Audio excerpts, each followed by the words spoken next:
Dear friends, ladies and gentlemen, it's a pleasure to greet you again. This is the second episode of FPC Podcast, the Visegrad Group in Georgia, a project which is supported by the Embassy of the Republic of Poland to Tbilisi.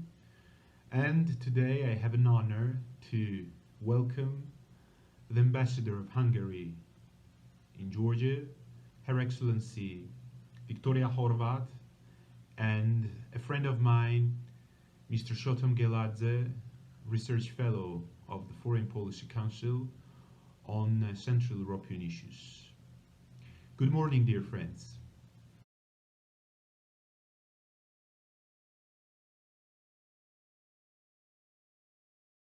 The first question that I'm going to address to Her Excellency is about the meaning and importance of V4. Your Excellency, why this regional union, V4, matters for your country? Well, why shouldn't? So if you look at the map, even on the world map, let's say, look at the size of Europe, and then look at the size of all countries, and just measure how big or small we are on the world map, or even in the European community. So it's obvious that some kind of communication, cooperation, alliance should be there for us. And also this is an historical alliance. Can you imagine this Visegrad 3 first and then 4 goes back to the 12th century when the emperors of these countries sat down and decided to create a stronger alliance to make them bigger and more powerful, to grow the economy and a bit to defend themselves from the bigger neighbors. And it was extremely successful. So after the changes and the early 90s, it was obvious that we need to have something similar. We go through the same path, the same challenges. We have also this historical heritage, legacy, almost the same. And so we shared the same story.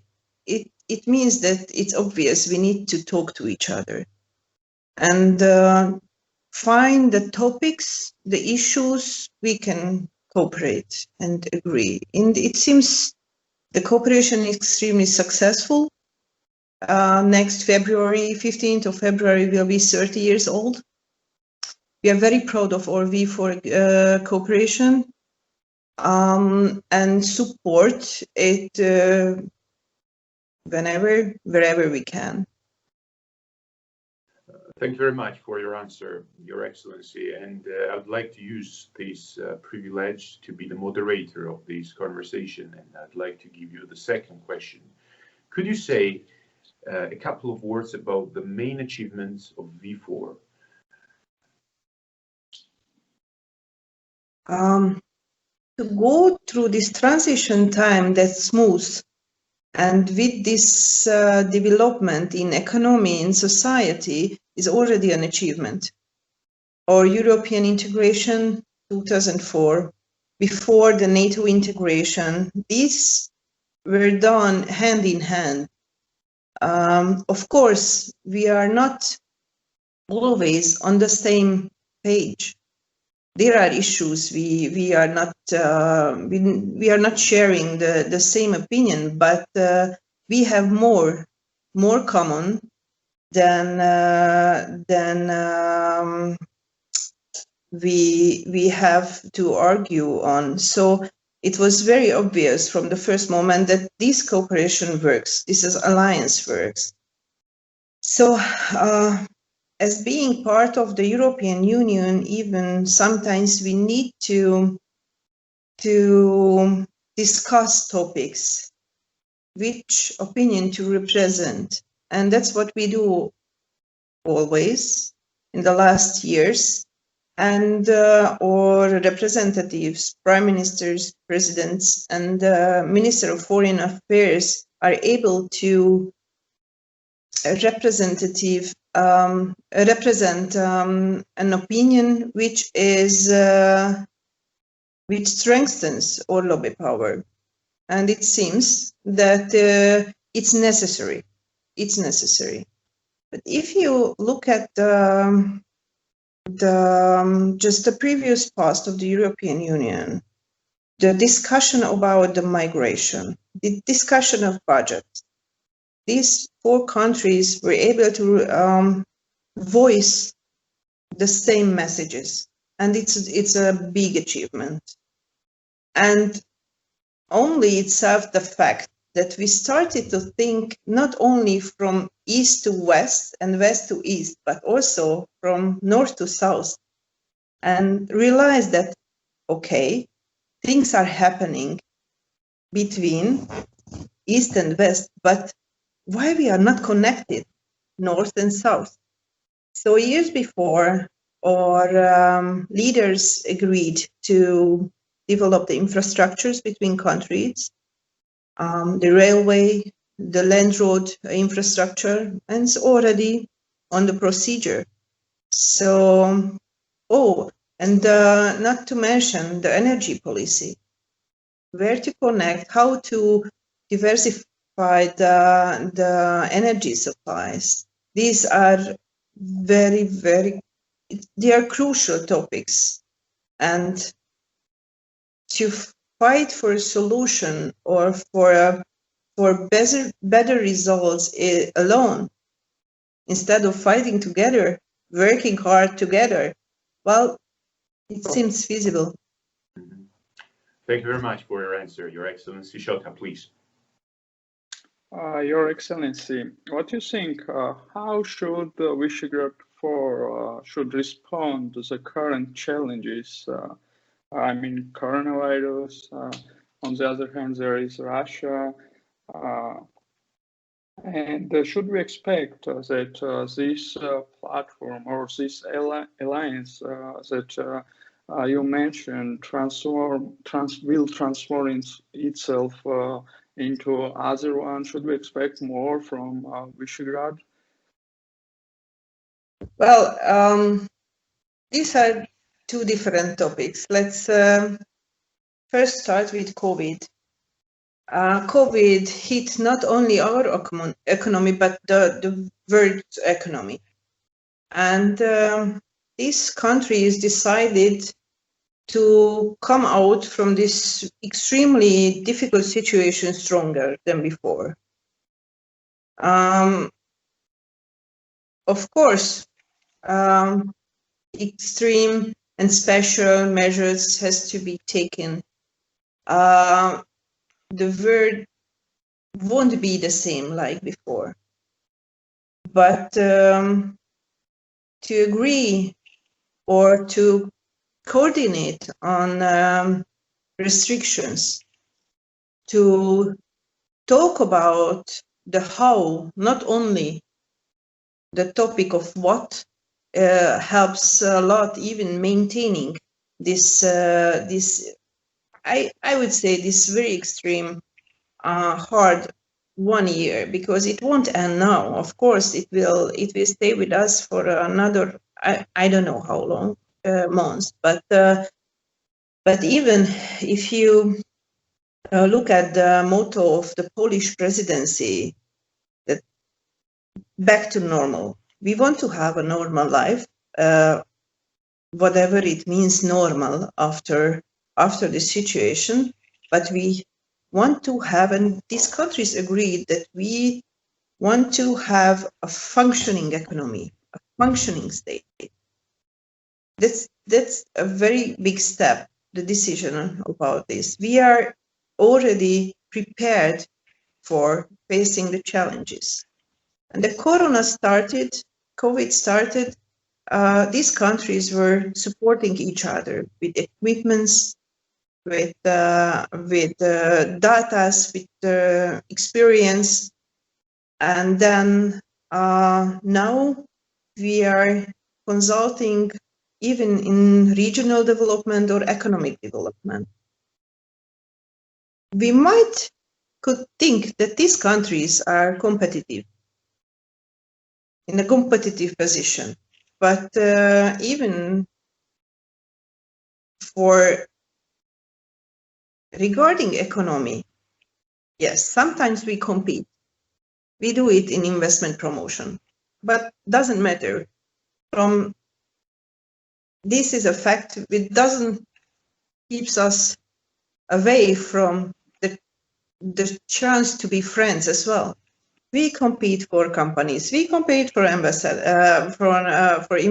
but also we promote each other's country, the V4 country, this region in the Far East, or the for countries in a bigger distance. As I said, alone we are invisible. It's very hard to recognize these small countries. So we need to look like a bit bigger, and then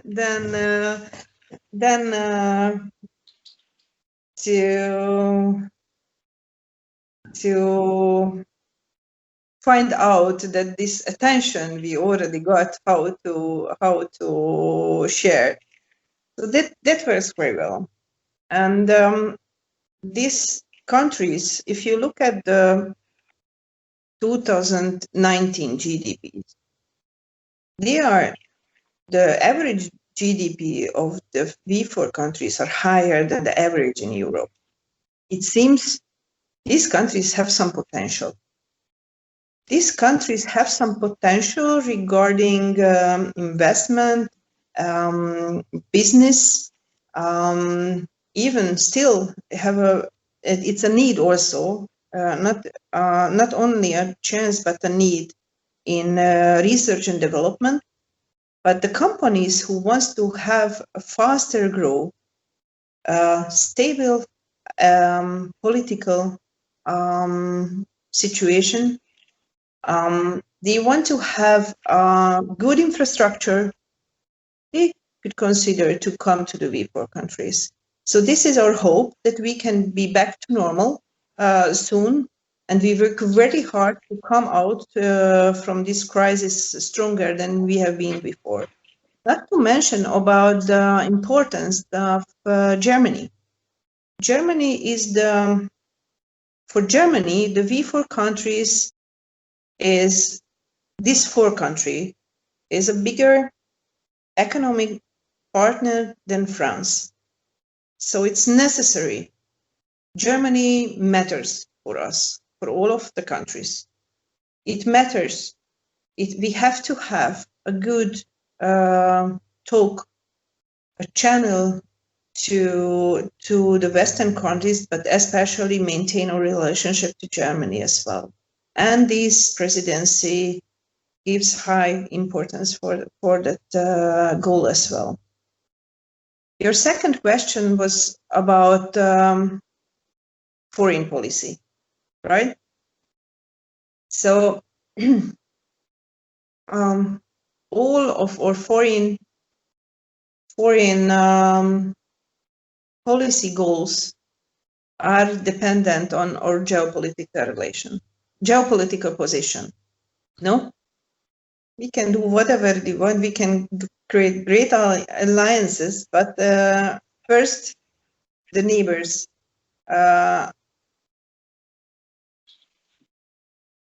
The neighbors who are influencing our policy, and as you see, and on the map, we share the same chances also, but the same challenges. But also sometimes it's not easy to be between Western and the East, and we need to find our way to be not pro this side and that side, but pro our countries. So this is what we can achieve with our cooperation, although we have in some topics a different position.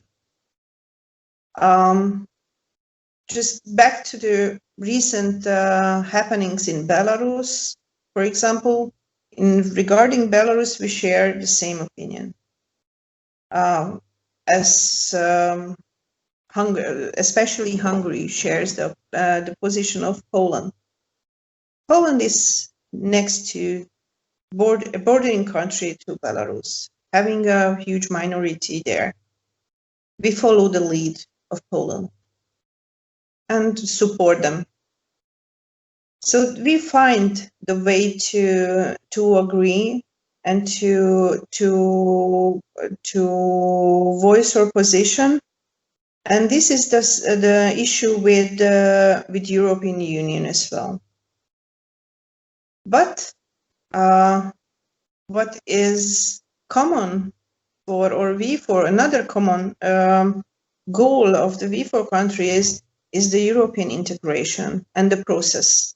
And the fact that we need to have the integration process on agenda. And this is a very strong agreement between the countries that Western Balkans integration should move forward, and we should give also a clean perspective for the Eastern Partnership countries as well. Thank you very much for your answer, Your Excellency. History shows and illustrates how successful the story of V4 is. Because, as you have already mentioned, V4 member states have sometimes similar positions, and this common position helps to get what the member states want. A perfect example is immigration quotas, budgetary issues, and also Belarus. V4 is one of the most important actors in terms of the communication between Belarus and, the opposition and demonstrators of Belarus and the European Union. Of course, we know the general position of Budapest in this regard, but could you say more about the evaluations and the opinions that current political elite in Hungary have about this issue? What is the position of Budapest in regard to this question? As I said, Hungary follows the lead in the topic of Belarus among the V4 partners. We joined the position of V4, and we agree on that and represent that. We strongly condemn the pressure and the opposition, condemn the torture of political prisoners, and urge democratic procedure, democratic elections in Belarus. This is a very clear message of our government. Thank you. Shota, please. Your Excellency, let's talk about hot topics such as China. But before China, let me remind you that V4 had successful formats such as V4 plus Japan and V4 plus South Korea. As we know, China tries to establish links in a format like 70+1 with Eastern European countries. What is your opinion about this about future perspective of V4 plus China? And while European Union labels China as systemic, or calls China a systemic rival, what do you think about this? Well, what is the future perspective should decide our governments. But indeed, this 16+1 format works very well, and it's active because China wants to have it active, and we think that the second biggest economy of the world should be a partner. And Hungary contributes to the 16 plus and also considers our activity with China successful. Connect China with Europe for us is also a chance to be a gateway hub for the Chinese traveling, investment, and initiatives. We took serious this chance. We are active in this regard, and we represent the opinion that talks has to be made. So there, we should have a pragmatic approach to the big nations, big powers, which is valid as well. In this war, we are facing now in an economy about power between US and China. We are, although I'm saying again, very small. So if we don't have a common approach how to stay alive or profit from this situation, and we don't talk to each other about this, about our policies or about our position, then we are already lost. 16 plus 1, it means also 16. So if we are smart enough, this 16 could be also a platform for us to have something, to elaborate something common, which could be also useful in different other foreign policies and geopolitical issues. That's how I think. Your Excellency, I have a question about the relations between V4 and Georgia. What's your impressions? Is the visibility of V4 growing in Georgia? Because as from my point of view, I can say that yes, partially I can answer to this question, because more and more scholars and students go to study at V4 universities, and also we have already had a couple of discussions about the importance and meaning of this regional union. But what is your impression as a representative of Hungarian MFA and of a diplomat which works and lives in Georgia?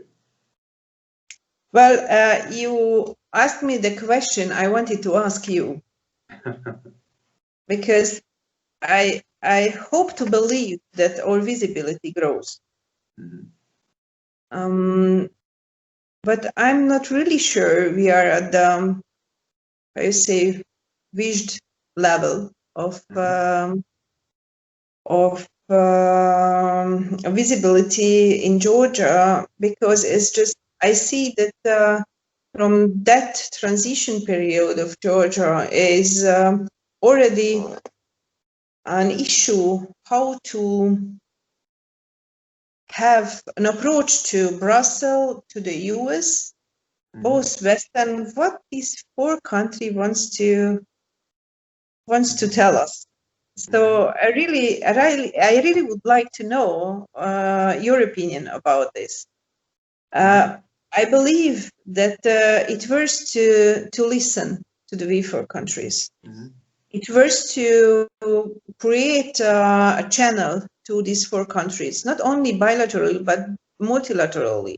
Yes, we have the official high-level meetings, But in people-to-people cooperations, in business cooperations, and research and development cooperations, it works because we know what Georgia is going through now.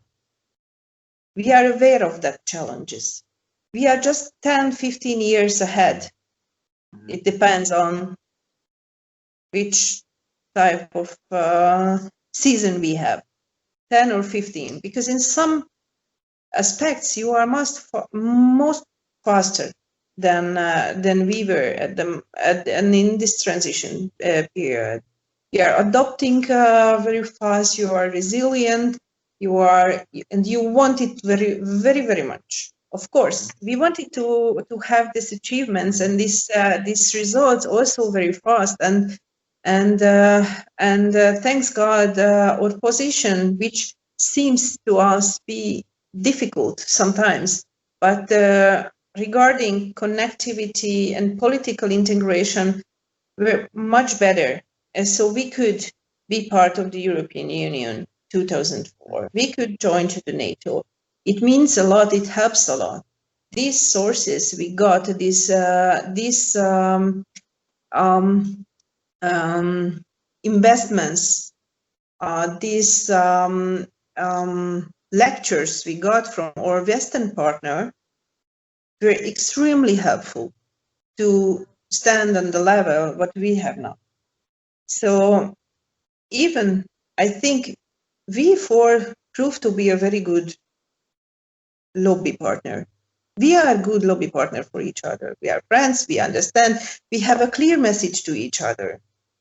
Not talking around. We talk very frankly, agree what we can, go for what we can. And it seems this is a good community, maybe worth to talk to. And don't forget, V4 is one of the strongest and loudest promoter of the neighborhood policy, the EU European Union integration process. So, and we believe really that even in this crisis situation, this is a proof we need to be larger, we need to be stronger, and we need to have these countries already among us to face together, and we could be stronger with that, not only in the security issue, of course, but we see a potential in that, and my prime minister is always very loud and use the chance to communicate about them. Well, in response to your questions, Your Excellency, I can say that yes, definitely, the visibility of V4 is growing in Georgia. Well, I'm proud to be, as the representative and head of my organization, one of the main contributors in this regard, as a person who studied in Poland and Hungary. So there are more and more discussions about V4. There are more and more articles and analytical publications in this regard. And yes, the embassies of V4 member states are operating quite actively. I would like to give you another question, Your Excellency. What is your, I would not like to use this word prediction, but do you predict the enlargement of V4?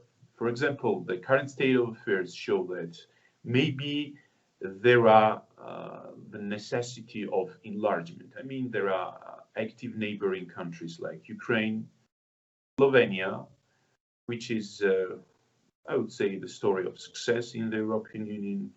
Could the V4 be enlarged in the near future, Your Excellency? V4 enlargement. Well, sometimes they pop up some kind of ideas regarding enlargement of V4. I don't know really, and it's also in the hand of our leaders.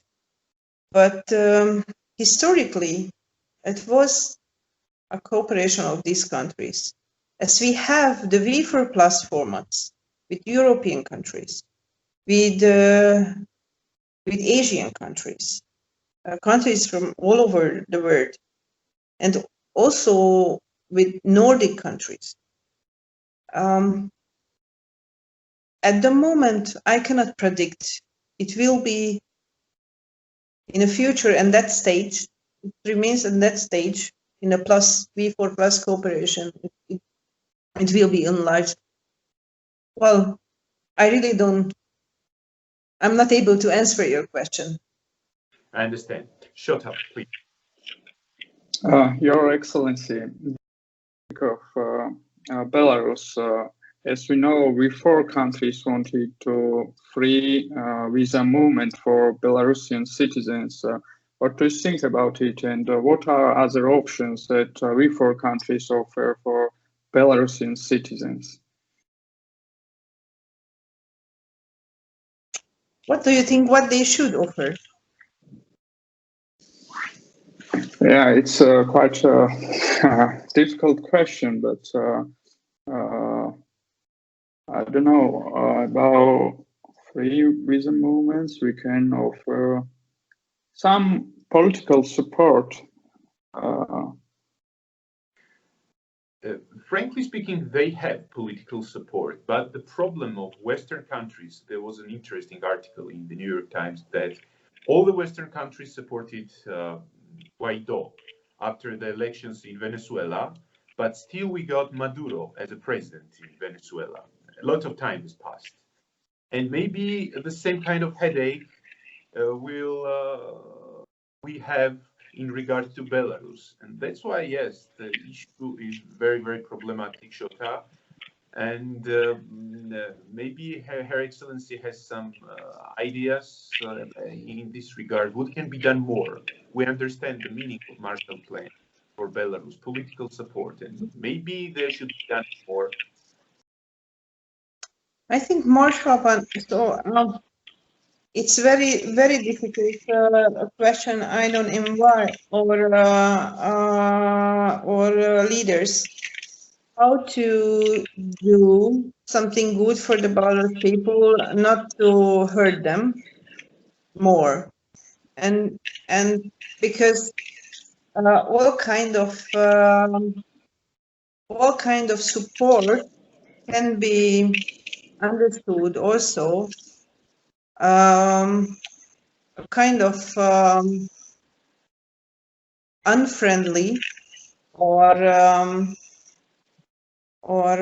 aggressive steps from the countries outside, which if it helps, if it's something which helps escalate the situation, of course, it's harmful. But how I see the European Union is quite active also to represent, to push the importance of peaceful, fair elections, condemns the pressure and aggression of the current regime towards the opposition and the protesters. So I think the Polish idea about the Marshall Plan for Belarus and this visa-free option for the Belarusian people is already something which this path could be vogue. This I think this is too big initiative, which both are for the people. I do understand that at the moment doesn't solve the problem. Of course, it's a very, very hard way, I think, to for now the Belarusian society.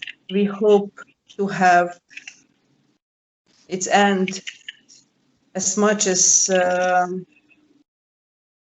could be peaceful and I would say,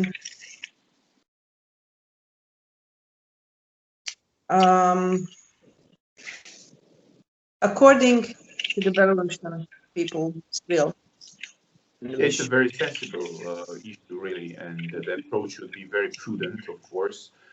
And Your Excellency, our conversation is coming to an end, and at the end of our podcast, I would say that this project has a continuation in February on the occasion of the 30th anniversary of V4.